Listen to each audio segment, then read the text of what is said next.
£29,000.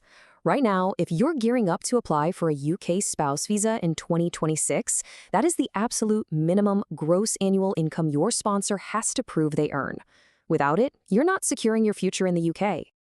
Welcome to this explainer. Listen, if you're actively preparing your application and you want to avoid a devastating refusal, you are in the exact right place.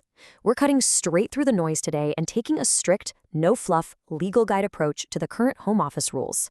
I'm going to break down the exact criteria you literally must pass based on the very latest 2026 guidance. Here is our roadmap for today. First, financial rules. Second, English and accommodation. Third, proving a genuine relationship. Fourth, fees and processing. And fifth, the pathway to ILR. Section 1, Financial Rules. The $29,000 hurdle. This right here is the requirement that causes the most anxiety and, honestly, the highest rate of application failures.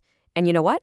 Most refusals don't happen because a couple lacks funds. They happen because their documentary evidence doesn't strictly match the Home Office's really complex Appendix FM rules. There's a critical difference between employment categories, and putting yourself in the wrong one is a massive pitfall. So, if your sponsor has been with the same employer for at least 6 months, you fall under Category A. The Home Office simply takes your current gross annual salary, and you provide 6 months of payslips and bank statements. Simple enough, right? But if you've been at your job for under 6 months, or maybe your pay fluctuates with things like overtime and bonuses, well, then you fall under Category B. In that case, your current salary has to meet the threshold, but your total gross income over the previous 12 months must also average out to £29,000. But what if you don't actually have that income and you want to rely entirely on cash savings? Well, you need exactly £88,500. And here is the absolutely crucial point. Those funds must sit in an accessible, regulated bank account for a full 6 months. The caseworkers are going to look at the lowest balance during that entire period. A single dip below £88,500, even by a penny, can be fatal to your application. Section 2. English and accommodation rules. So once your finances are perfectly documented, these are the next mandatory hurdles you've got to clear. Unless you're from a majority English-speaking country or you have a UK-recognized degree taught in English, you have to pass a Secure English Language Test, or a CELT.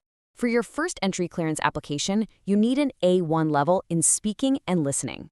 When you eventually apply for your extension, which is known as FLRM or Further Leave to Remain Marriage, that requirement actually jumps up to an A2 level. And for your final settlement, you're going to need a B1 level. Please make sure your test is explicitly approved by the Home Office. Do not just go out and book any generic English test because they will not accept it. Now, alongside the English requirement, you also have to prove you have what they call adequate accommodation. Basically, this means providing a tenancy agreement, a mortgage statement, or a council tax bill to prove the property you're going to live in isn't overcrowded according to the UK Housing Act and that it doesn't contravene any public health regulations. Section 3. Proving a genuine relationship. Now we shift into the most subjective part of the whole application. The Home Office has to be fully convinced that your relationship is genuine and subsisting. And I literally cannot stress this enough. Even if you have absolutely perfect financial documents, a thin bundle of relationship evidence is going to frequently lead to a refusal. Caseworkers actually use a specific supporting document tier list to judge you.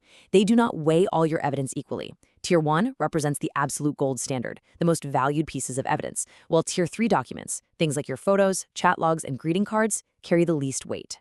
Because of that, you must focus your application heavily on those Tier 1 documents. We're talking official, independent evidence, joint tenancy agreements, council tax bills, utility bills in both of your names, your actual marriage certificate, and joint bank statements. Oh, and if you're applying for an extension, updating this cohabitation evidence to cover the full period since your last visa was granted isn't just a good idea, it's completely mandatory. Section 4. Fees and processing times. All right, let's shift gears to the harsh administrative realities and the heavy financial burden of this 2026 application process. You really need to budget carefully for this. The Home Office has confirmed fee increases that take effect on April 8th, 2026. If you're applying from overseas, the application fee alone is £2,064. If you're switching or extending from inside the UK, it's £1,407. And then, on top of that, you have to pay the immigration health surcharge upfront, which currently sits at an eye-watering £3,105 for a standard 2.5-year visa. Put that all together, and it brings the total basic cost for an overseas applicant to well over £5,000. So, once you've paid those massive fees and submitted your biometrics, how long are you going to be waiting? Well, the standard processing, you can expect to wait around 8 weeks if you're applying from inside the UK. But if you're applying from outside the UK, that standard processing time stretches out to 12 weeks. Section 5, Pathway to Settlement, or ILR. Okay, so you've met the finances, you passed the English test, you proved your relationship, and you paid the fees. What does this all actually lead to? Let's look at the ultimate goal of the spouse visa route. This is your 5-year timeline. Your initial entry clearance visa is granted for 2.5 years, or 33 months to be exact.